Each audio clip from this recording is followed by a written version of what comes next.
Welcome to traumaticbraininjury.com, the leading source for information on the web regarding resources for traumatic brain injury for survivors and families.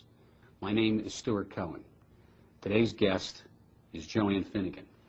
Joanne is the Chief Executive Officer of Remed Recovery Care Centers, and over the last 20 years, Remed is one of the leading post-acute neurorehabilitation centers in the United States. Joanne Finegan is a certified therapeutic recreational specialist by training and education. She is also the chairperson of the Board of Trustees of CARF, that's C-A-R-F, which is the Commission on the Accreditation of Rehab Facilities. CARF is the leading accreditation organization for rehabilitation services in the United States. Joanne Finegan, welcome to traumaticbraininjury.com. Thanks for being here. Thank you. Joanne Finegan is president of, or chief executive officer, I guess the title is, yes, at Remed Recovery Services. I'd like to ask you some questions about how to evaluate a rehab facility. I know that survivors and some of their family members who are watching us have those kinds of questions. What does a family look for? Well, I think it's important for a family to really know or try to get an idea of what they want. There are a couple of resources that can help to start that thought process. One would be a provider guide that is put out by the Brain Injury Association of America. The other is a guide of how to choose a provider that's put out by the CARF organization. And I think that those give some very good general questions to get started. I think families need to be comfortable with the facility that they're looking at. I always recommend touring. You have to see it. All right, well, there's a lot of information in what you just said. Yes. So let me back up a little bit. CARF is the Commission for the Accreditation of Rehab Facilities, is that right? Yes. And I understand that you are the chairperson of the Board of Trustees of CARF, is that right? Yes, I am. Well, congratulations on your appointment to that position. Thank you. Just a simple question, but one of the things family members should look at, should they see if the facility is accredited? Absolutely. And the major accreditation resource is CARF? Yes, it is. And what is it that the family should ask to see? Is there a piece of paper or something to look at so that they know that it's an accredited facility? They should actually have those certificates posted, and most facilities that would be CARF accredited would do that. There's also an easy way to check, which is you can go on to the CARF website, which is www.carf.org. And that's CARF.org, O-R-G. Yes. And you'll be able to find a list of accredited facilities? Yes, by state. And also you could search for the name of that facility to see if it is in fact accredited? Yes, you can. All right, great.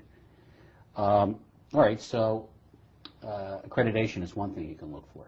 Now, I assume that there are a range of types of facilities available. We've learned in other sections here on traumaticbraininjury.com that there are all sorts of traumatic brain injuries, from very severe to moderate to mild brain injury, all of which require care.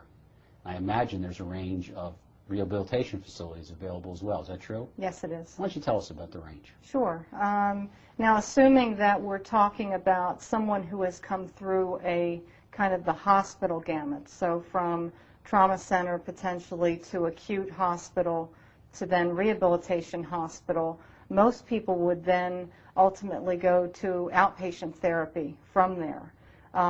Once that's finished, they would then potentially go to what's called post-acute rehabilitation. So those are services that are focused more on home and community-based kinds of resources that would allow the person to learn how to live again back out in the community, return to work. So there's really hundreds of different variations of this. Right. Now, let's just go a little slower through that transition. First, there's the trauma center, you said? Correct. And obviously that's an inpatient facility. Yes. Then you have a hospital setting, which is not for an acute injury, not where intensive care is required. Is that right? Typically, yes. And that could be the same hospital depending on the community. Right. And then after that, you talked about a rehabilitation hospital. Yes. Now, some of the people that are listening to us have had family members who were very recently diagnosed with traumatic brain injury. In fact, the family member may very well still be in the hospital. So why don't you tell us a little bit about rehab hospitals, what kind of treatment families can expect their family member, the survivor, to receive at that type of facility? Well, there you're really focused on, different from the acute hospital where they may still be managing the medical issues and needs. Once the person gets to the rehabilitation hospital, it's really focused on that rehab side. So you're going to see a therapy team, typically an interdisciplinary team of physical therapist, occupational therapist, speech and language pathologist, recreational therapist, psychology, social work and discharge planning, and that's just a short list of who may all be involved with a case, and really focused on the brain injury needs and how to return that person to life in the community. Okay. Now, I want to focus on just one particular member of the team that you were talking about. You said something about a discharge planner. Yes. We all know what doctors are and nurses are and therapists, but this is something that I think some of us haven't heard of before. What's a discharge planner? It's really a person that's on the team that looks for what that next step will be. You know, as we all know, lengths of stay in hospitals are pretty short today. Even for someone that's had a brain injury, you're not going to get the number of days or weeks or months that you used to get. So the discharge planner really looks at resources and options for that person for the next step. Right. And this is something the family should seek out? Absolutely, and as early as possible. And the purpose of the discussion is to find out what types of options are available for the next step. Correct. And you mentioned outpatient facilities and also inpatient facilities. Yes. Okay. What type of, generally, what type of facilities are available after a rehab center if someone still needs services? And also, what type of patient description are we talking about? Sure. Well, I think, again, if it's someone that's had a mild brain injury, then they may stay connected to that rehabilitation hospital through what's called maybe an outpatient therapy department or potentially a day treatment kind of program. So they're coming to the facility for services as they need them. Correct. And the family has to be involved in bringing them, obviously, if transportation is an issue.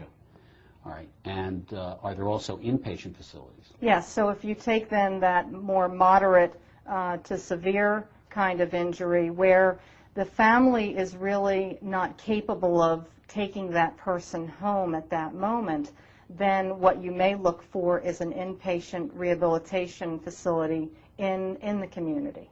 Okay. And all these things have costs attached to them? Yes. We'll talk about the costs in another section here on traumaticbraininjury.com in a few minutes. By the way, just before we end up, I wanted to ask you one question. You've been at ReMed, what, nearly 20 years now, I guess? Yes. And you mentioned something about lengths of stays in the hospital. I'm just curious, 20 years ago, with a, let's say a moderate, so we'll take a case that's somewhere in the middle, with a moderate traumatic brain injury, how much care could a survivor expect to receive in let's say a standard situation with normal group health insurance available? Well, 20 years ago, Stewart, when I worked in inpatient rehabilitation, we saw patients for upwards of 6 to 9 months with a moderate brain injury. That was in the hospital? Yes, it was in the hospital. And now, in 2004, how long do you see the patients? From what I understand from my colleagues in that realm, they're lucky if they see somebody for 30 days to possibly 6 weeks. Does it make a difference in the long-term care and treatment of the patients? I believe it does. Thank you for joining us, Ms. Finegan. Thank you.